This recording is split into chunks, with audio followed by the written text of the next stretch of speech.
সকলকে স্বাগতম। আজকে তোমাদেরকে আমি দেখাবো চাবড়ি মাছের রেসিপি। কথা না বাড়িয়ে চলো শুরু করা যাক। প্রথমেই আমরা নিয়ে নেব কিছু চাবড়ি মাছ।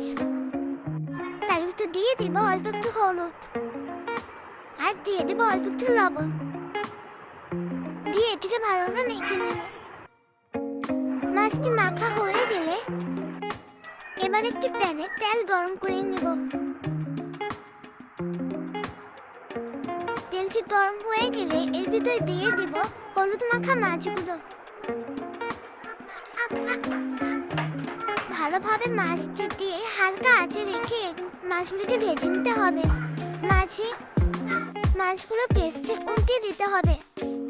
মাছ একটু টাইম চলে গিয়েছিল, তাই গ্যাসে দিয়ে দিলাম।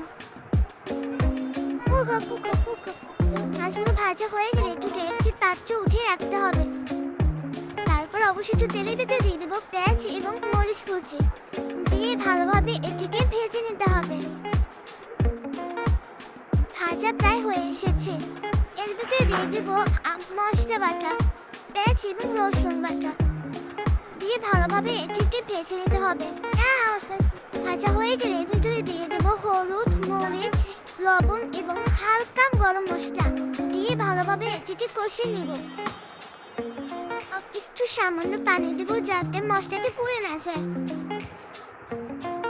মশলাটি ভালোভাবে কষানো হয়ে গেলে এর ভিতরে দিয়ে দেব আগে থেকে ভেজে রাখা মাছগুলো,